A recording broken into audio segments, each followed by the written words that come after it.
think you control more than you do. You don't. This feeling is powerful.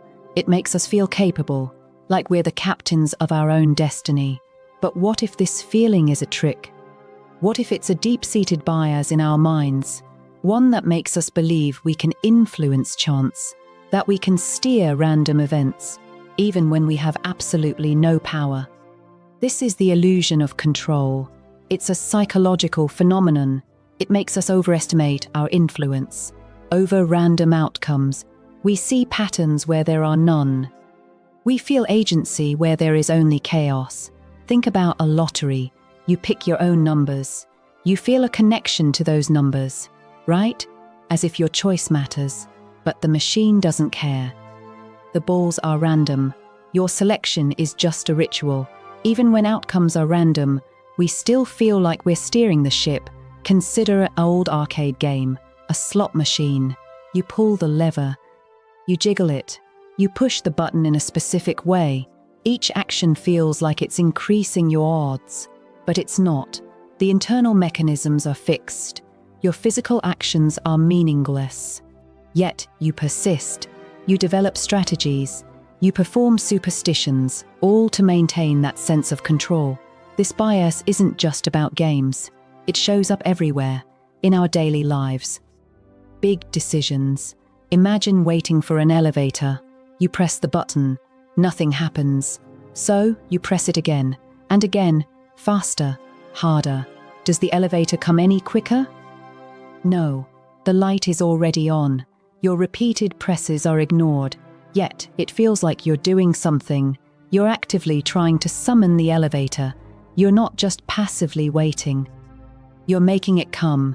This is the illusion at play. Why do we do this? It's a coping mechanism. Life is unpredictable. Uncertainty is uncomfortable. The illusion of control offers comfort. It offers a sense of predictability. It makes the world feel safer. It's a way to manage anxiety. When things are out of our hands, we feel helpless. Helplessness is a primal fear. So, our brains create a narrative where we are in charge, even when we're not. This bias is incredibly pervasive. It impacts how we see our own successes and failures. Did you get a good grade? You might attribute it to your diligent study habits, which is fair, but you might also attribute it to your lucky pen or the specific seat you sat in. Did you fail a test? You're less likely to blame your lucky pen. You'll likely blame your lack of preparation or a difficult question. We tend to take credit for successes, but externalize failures. Especially when randomness is involved. This is where things get dangerous. This bias affects major life decisions. Think about gambling. Gamblers often believe they have systems, strategies to beat the house. They might wear lucky charms or sit at a particular table. They've convinced themselves they can influence the outcome. The dice don't care. Cards are shuffled randomly, but the gambler feels powerful. They feel like they're in control. This illusion keeps them playing. It keeps them chasing losses. It's a vicious cycle fueled by a false sense of agency. What about investing? Investors can fall prey to this too. They might believe they can time the market or pick winning stocks based on gut feelings.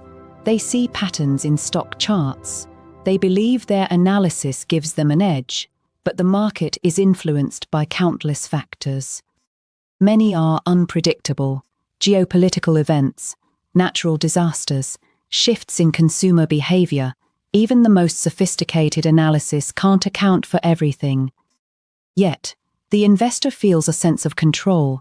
They believe their actions are directly impacting their portfolio's growth.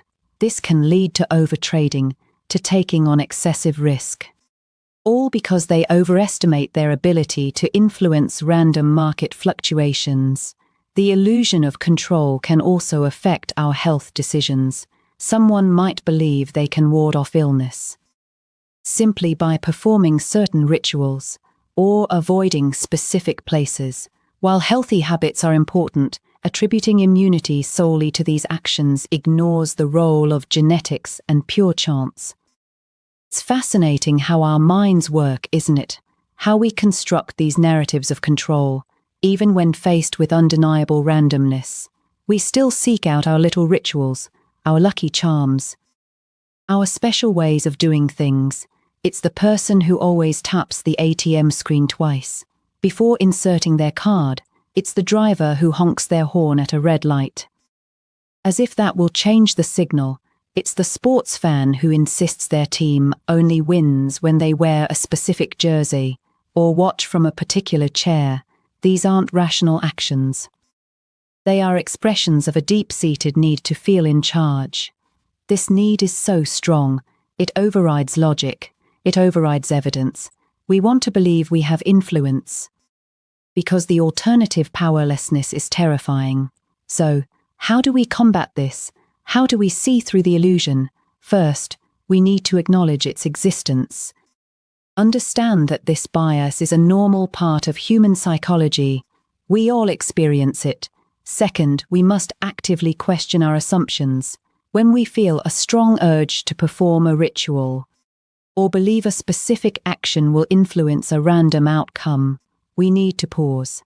Ask yourself, is this action truly influencing the outcome, or am I just performing a ritual? Is there actual evidence for my belief, or is it based on a feeling, a desire for control? Third, embrace uncertainty. Life is inherently unpredictable. Trying to control everything is exhausting and ultimately futile. Learning to accept that some things are out of our hands is liberating. It frees us from the burden of false responsibility. It allows us to focus on what we can control. Our effort, our attitude, our reactions. Consider the elevator again. You press the button, it lights up. The doors will open when the elevator arrives. Your repeated pressing changed nothing. The elevator operates on its own schedule. Your job is simply to wait. This isn't about becoming passive. It's about being realistic. It's about channeling our energy effectively. Instead of jiggling a slot machine lever, focus on managing your bankroll. Instead of believing you can control the market, focus on sound investment principles. Instead of performing rituals to avoid illness, focus on healthy lifestyle choices. The illusion of control is a powerful force. It shapes our perceptions. It influences our decisions. It can lead us down paths of irrationality and risk. But by understanding it, by questioning it, we can begin to dismantle it. We can start to see the world more clearly, not as a stage for our personal control, but as a complex interplay of chance and choice. Next time you feel in control, question if it's just an illusion.